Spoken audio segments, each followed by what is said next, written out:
bahwa Pak Jokowi sebenarnya itu apa ya? Sebel banget lah gitu sama Anwar Abbas gitu. Makanya kemudian bilang semua orang yang butuh tanah, kalau emang kenal dengan Anwar Abbas ya silahkan lewat Anwar Abbas ngadep ke saya. Itu kan menunjukkan kualitas Anwar Abbas cuma sebatas calo tanah.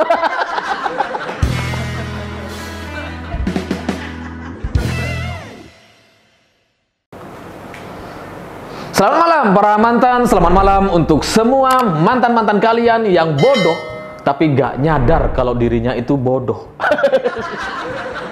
Bagi saya itu mirip sekali dengan pidato Anwar Abbas MUI. Karena menurut Imam Ghazali, manusia itu dibagi menjadi 4 kategori. Yang pertama adalah orang yang tahu dan sadar kalau dirinya itu tahu. Lalu orang yang tahu dan tidak sadar kalau dirinya itu tahu.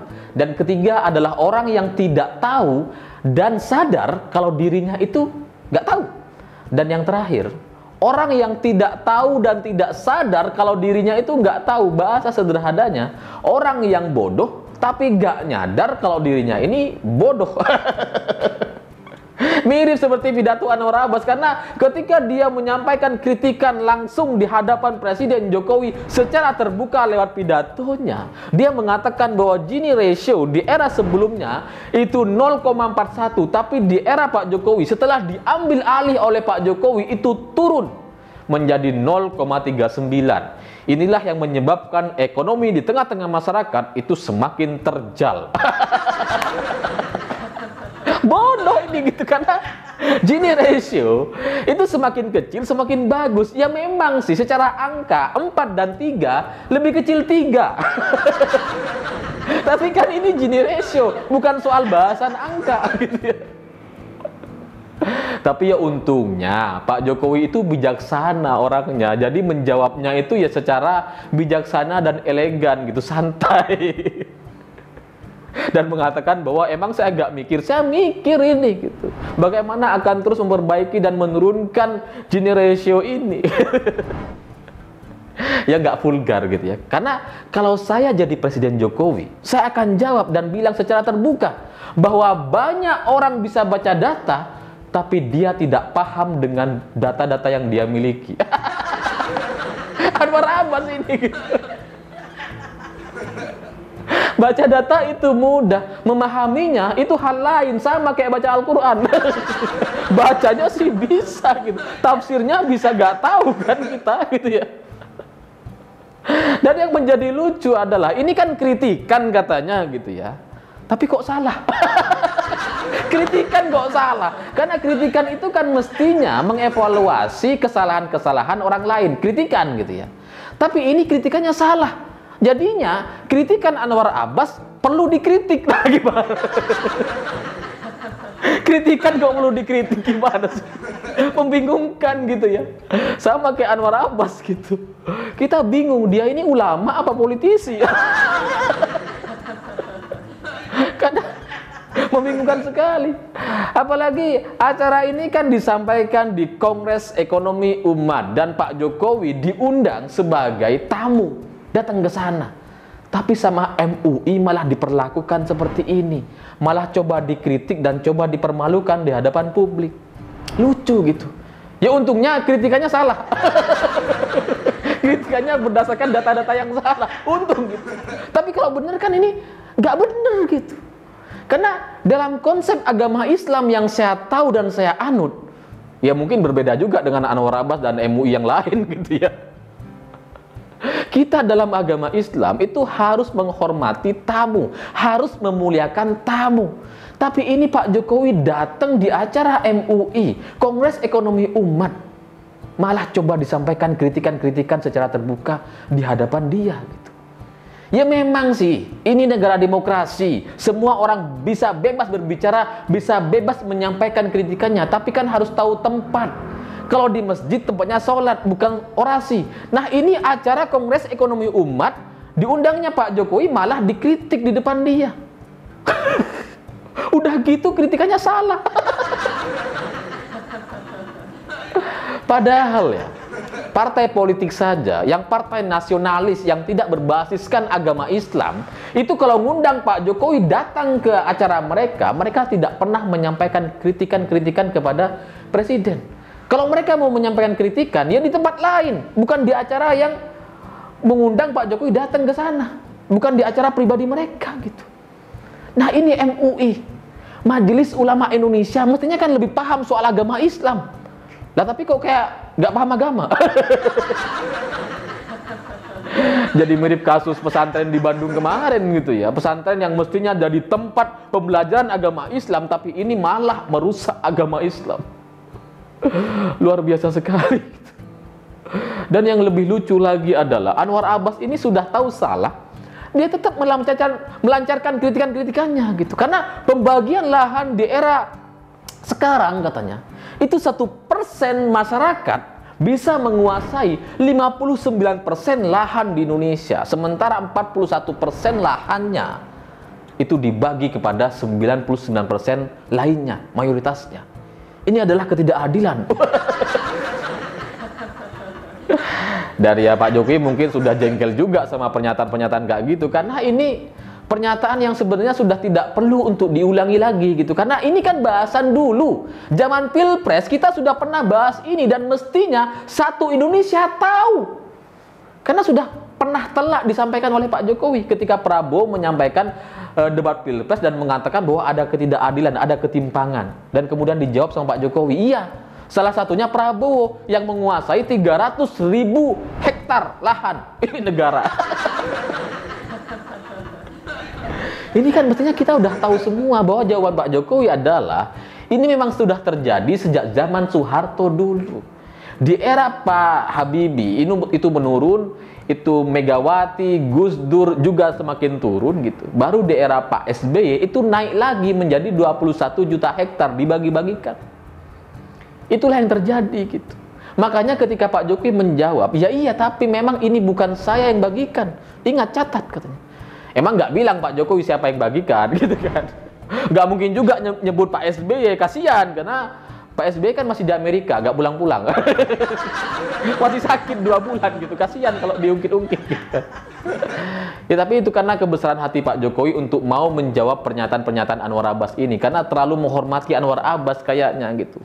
Padahal sebenarnya kualitas kritikan-kritikan yang disampaikan oleh Anwar Abbas ini sama sekali nggak level untuk disambut atau dijawab oleh Presiden Jokowi. Karena salah semua data-datanya, ngapain dijawab?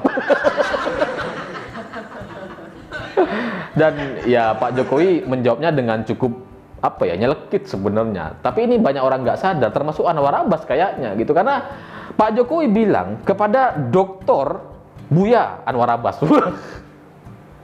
Ini kan sebenarnya peringatan gitu ya. Kalau Buya ya Buya aja sebenarnya gitu jawabnya, nggak usah doktor gitu, Buya Anwar Abbas. Tapi kenapa doktornya ini diikut-ikutkan? Ya karena kualitas kritikannya itu buruk sekali, lebih buruk dari mahasiswa. Kalau mahasiswa salah kritik wajar, dia masih belajar. Ini doktor udah lulus, kritikannya salah. Gimana coba? Kan malu-maluin gitu. Dokter kok kritikannya salah gitu. Dan Pak Jokowi itu menahan diri untuk tidak menjelaskan semuanya gitu. Malah menyambut pernyataan-pernyataan Anwar Abbas ini dengan jawaban yang cukup santai, enjoy gitu. Lalu kemudian diartikan Pak Jokowi nggak marah. Padahal kan kita udah tahu ya, pernyataan-pernyataan Pak Jokowi yang sekalipun itu santai sebenarnya bisa membuat banyak orang ketawa. Itu maksudnya apa? Nyindir. Bahwa Pak Jokowinya nggak ketawa langsung kayak saya, ya iya presiden gitu, masa ketawa, masa menertawakan Anwar Abbas nanti dibilang nggak berakhlak. Karena lebih tua gitu kan. Tapi kan konsepnya nggak gitu. Yang lebih tua kan belum tentu pasti bener, enggak gitu. Yang lebih tua bisa aja masih bodoh, bisa. Dan Pak Jokowi itu bilang bahwa ya kalau kalian butuh tanah, siapapun yang mau mengelola tanah di Indonesia, kita siapkan 10.000, 50.000 hektar loh ya. bukan 10.000 meter persegi katanya. Kita siapkan, silahkan hubungi Anwar Abbas, maju ke saya, bisa menghadap ke saya, kita beri. Yang penting visible, yang penting bisa saling menguntungkan.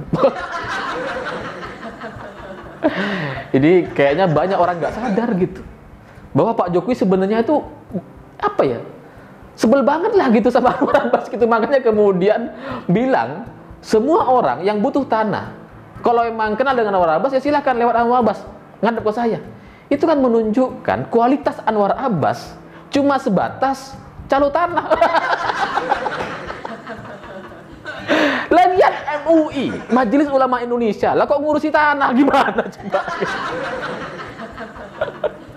Tapi Anwar Abbasnya nggak nyadar gitu. Malah kemarin semalam saya lihat di banyak wawancara TV swasta gitu, Anwar Abbas ini malah bangga sekali dengan aksinya, yang mengatakan bahwa saya sudah mengkritik Presiden Jokowi dan itu diterima dengan baik, bahwa Pak Jokowi itu bisa dan mau menerima kritik. Tapi yang masalah itu bawahan-bawahannya. Pak Jokowi itu orang baik, tapi bawahannya ini yang nggak bener, yang anti kritik, yang panik. Itu bagi saya menjijikkan sekali gitu. Karena dia yang salah, kritikan dia yang salah, tapi dia nyalah-nyalahin orang lain. Itu sekali lagi mirip seperti kasus pemerkosaan di Bandung kemarin gitu ya. Ketika ada kasus itu, Ustadz Cabul itu, banyak orang mengatakan bahwa ini adalah ajaran sesat Syiah, Ustadz ini adalah Ustadz Syiah dan sebagainya. Padahal Ustadz si Cabul ini itu adalah orang yang masuk dalam organisasi anti Syiah. Gimana? Tapi dia dituduh Syiah, sama nih seperti Anwar Abbas. Dia yang salah, tapi dia nyalahin orang lain.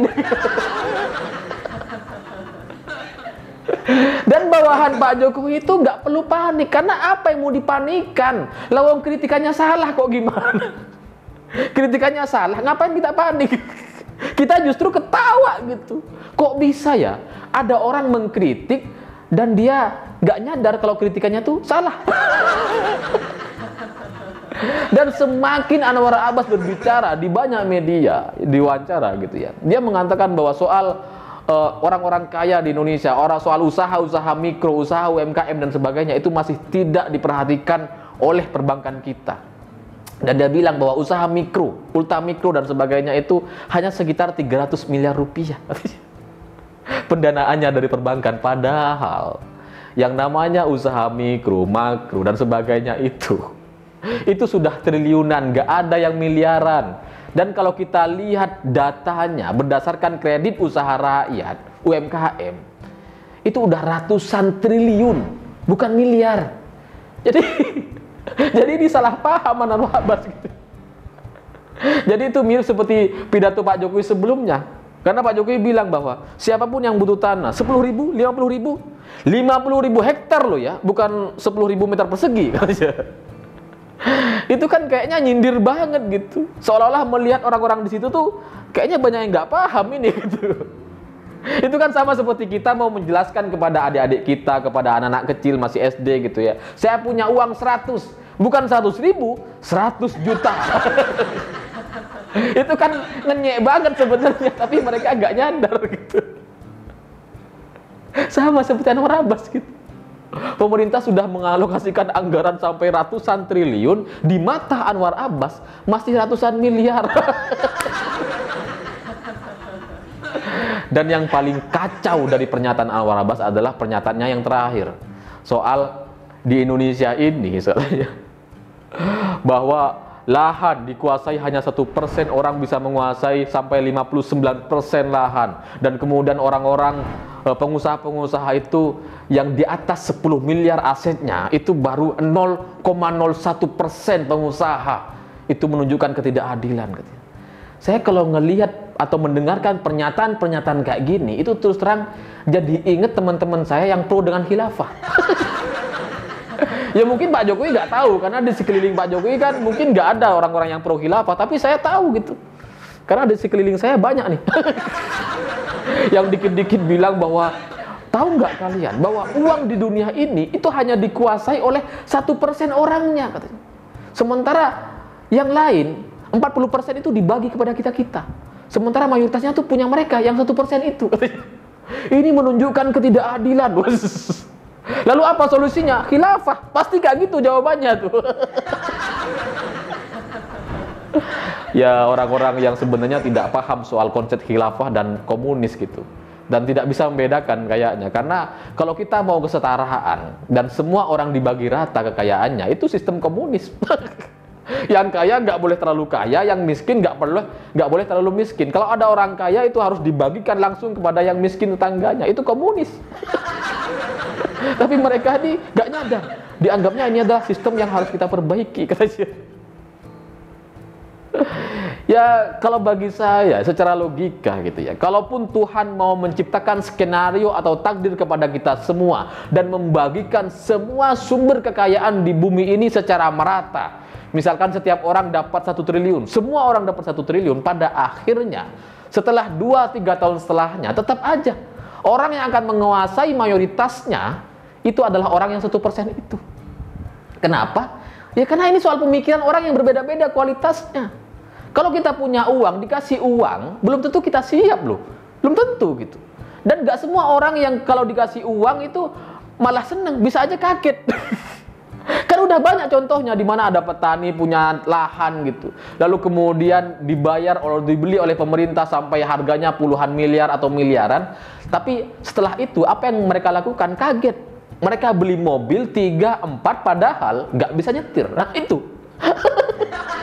Itu yang terjadi gitu. Jadi nggak penting sebenarnya bahasan soal perputaran uang ini 1% dikuasai oleh 40% atau 60% dikuasai oleh 1%, nggak penting gitu. Karena itu memang qadar emang sunatullahnya kayak gitu. Kalau kita semua dibagi rata, kalau kita orang-orang yang sebenarnya nggak pantas kaya diberikan kekayaan, itu bisa bahaya masalahnya. Coba kita lihat deh tetangga-tetangga kita, saudara-saudara kita yang penghasilannya 6 juta, 5 juta, udah poligami. Kebayang nggak?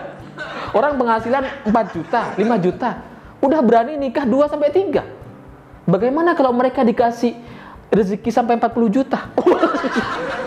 Bisa bikin asrama mereka itu. Ya gitu kan. Makanya kita tidak perlu mempermasalahkan soal pembagian harta atau kekayaan yang ada di dunia ini, karena memang itu yang terbaik. Ketika Tuhan memberikan kekayaan kepada orang-orang Cina misalkan, kepada orang-orang asing, kepada orang-orang yang tidak beriman, tidak sholat dan sebagainya, ya biarin aja, karena memang mereka itu punya tugas untuk menyeimbangkan kehidupan kita di dunia ini. Mereka punya tugas. Kalau dikasih uangnya kepada kita, kita bingung. Kalau saya dikasih 2-3 miliar masih bisa saya atur gitu ya. Masih tahulah saya mau ngapain. Mau bikin toko, bikin usaha dan sebagainya, bisa gitu. Tapi kalau saya dikasih 100 miliar, pasti saya bingung tuh. Mau diapain ini? Stres sendiri gitu. Nah, sama konsepnya kayak gitu. Jadi soal penguasaan orang yang cuma 1% orang menguasai sampai 59% lahan, atau 1% orang bisa menguasai sampai 60% keuangan di dunia, ya biarin aja. Itu memang konsep kehidupan kita di dunia gitu. Kalau kemudian disamaratakan, ya udah jadi komunis. Dan ini sesuai dengan Anwar Abbas gitu. Dia kerap mengkritik soal penangkapan teroris atau penangkapan kota amal. Ya sesuai dengan ini, mencurigakan gitu. Karena bahasanya sudah soal 1% itu mirip dengan orang-orang yang pro khilafah. Ini tanda tanya nih. Jangan tuh ya. Nggak perlu saya teruskan. Saya pikir itu. Terima kasih sudah menonton. Begitulah kura-kura.